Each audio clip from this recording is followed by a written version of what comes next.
اور ہونا تو یہ چاہیے کہ نیکی کا صلہ نیک ملے، اچھا ملے، بدی کا صلہ برا ملے، عقل کہتی ہے۔ لیکن دنیا میں ہم دیکھتے ہیں کہ نیکوکار حلال کھانے والے بمشکل سوکھی روٹی کھا سکتے ہیں، استثناءات ہیں، لیکن عام معاملہ تو یہی۔ حرام خور، دھوکہ دینے والے، سودی کاروبار کرنے والے، ہیروئن کا کاروبار کرنے والے، منشیات کا کاروبار کرنے والے، انسان کے صفری جنسی جذبات کو بھڑکا کر آمدنی حاصل کرنے والے وہ عیش کر رہے ہیں۔ تو اصول تو یہ ہے کہ گندم از گندم پہ رویت جو سے جو، گندم سے گندم اگنی چاہیے، جو سے جو اگنا چاہیے۔ یہ کیا ہو رہا ہے یہاں؟ نیکوکاروں کو کیا ملا؟ نسل انسانی کا سب سے بڑا نیک انسان محمد صلی اللہ علیہ وسلم، اور کئی وقت کے فاقے آتے تھے، ان کی نیکی کا کوئی صلہ دیا جا سکتا ہے دنیا میں سوائے اس کے کہ ان پر درود پڑھیں؟ اللہم صلی علی عبدک و نبیک و رسولک و خلیلک محمد و بارک وسلم، درود پڑھیں۔ اور بدترین انسانوں کو آپ کیا سزا دے سکتے ہیں؟ ہٹلر نے اگر خودکشی نہ کی ہوتی تو آپ اگر فورسپ سے لے کر اس کا ایک ایک رواں نکالتے اور اس کے مسلز کا بھی ایک ایک جو ہے علیحدہ کر دیتے تو کیا اس کے جرائم کی سزا ہو جاتی؟ کروڑوں انسان قتل ہوئے، لاکھوں نہیں، پورا یورپ برباد ہوا، تباہ ہوا، خود اس کا ملک جو ہے وہ سب سے زیادہ تباہی کا جو ہے وہ نشانہ بنا۔ تو دنیا میں ہم نے جزا و سزا کا کچھ نظام قائم کیا ہے، لیکن یہاں نہ جزا اتنی دی جا سکتی ہے جتنا کہ کوئی شخص مستحق ہے، جس نے پوری زندگی اسی میں لگائی کہ خیر کا پرچار کیا اور بدی سے روکا لوگوں کو۔ یہی اپنا وقت، صلاحیت وہ پیسہ کمانے میں خرچ کر سکتا تھا، اس نے لگا دیا اپنے آپ کو، کون اسے صلہ دے گا یہاں؟ اور کیا صلہ ہوگا اس کا؟ اور جن لوگوں نے لوگوں کو گمراہ کیا، شیطان کے چیلے بن گئے، ہزاروں لاکھوں انسانوں کو گمراہی کی طرف دھکیل دیا، ان کو یہاں کیا سزا دی جا سکتی؟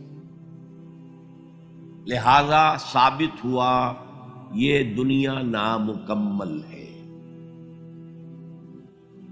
ایک دنیا، ایک عالم اور ہونا چاہیے، اور وہ ابدی ہونا چاہیے تاکہ پوری بھرپور سزا ملے اور پورا بھرپور اجر دیا جا سکے۔ یہ ہے منطق اور عقل کا تقاضا۔ خیر و شر یہ فطرت ہے، فطرت، خیر خیر ہے، شر شر ہے۔ آج کل کی دنیا میں تو کہہ دیا جاتا ہے nothing is good or bad, only thinking makes it so۔ نہیں، نیکی نیکی ہے، بدی بدی ہے، اور انسان فطری طور پر جانتا ہے یہ نیکی ہے، یہ بدی ہے۔ یہ مورل لا ہے، میں نے کانٹ کا حوالہ دیا، دی مورل لا ود ان، ہمارے اندر ہے۔ اس کا تقاضا یہ ہے کہ نیکوکاروں کو ان کی نیکی کی جزا ملے، بدکاروں کو ان کی بدی کی سزا ملے۔ وہ یہاں پورا نہیں ہوتا۔ اول تو مجرم پکڑے ہی نہیں جاتے، پھر رشوتوں کے دھندے ہیں، چھوٹ جاتے ہیں، ججوں کو خرید لیا جا سکتا ہے، بڑا جو ماہر وکیل ہے وہ جتنے گواہ کھڑے ہیں اس مجرم کے خلاف ان سب کو کاٹ دیتا ہے جرح کر کے۔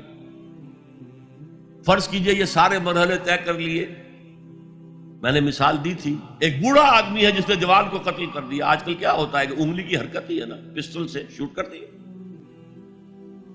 اب آپ نے فرض کیجئے سارے مراحل طے کر کے اسے پھانسی کی سزا دے دی، تو کیا سزا بنی اس کی؟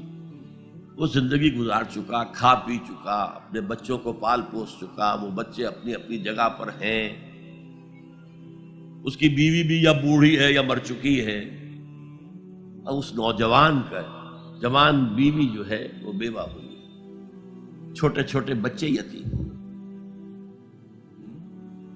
اور یہ بچے اب باپ کی شفقت اور باپ کی نگرانی سے سر پر سایہ نہیں رہا ہے باپ کا، اور ان کے آوارہ ہونے کا امکان بہت شدید ہے۔ وہ آوارہ ہوں گے تو کہاں کہاں تک ان کی آوارگی معاشرے کے اندر گندگی پھیلائے گی۔ انسان کے اعمال ایک وہ ہے جو وہ اپنی زندگی میں آگے بھیجتا ہے۔ میرے اور آپ کے اعمال جمع ہو رہے ہیں، کریڈٹ اور ڈیبٹ ہو رہا ہے، وہاں حساب کتاب ہو رہا ہے۔ ایک وہ اعمال کے اثرات ہیں جو ہم پیچھے چھوڑ کر جاتے ہیں، بما قدم و اخر، وہ جو پیچھے اثرات ہیں۔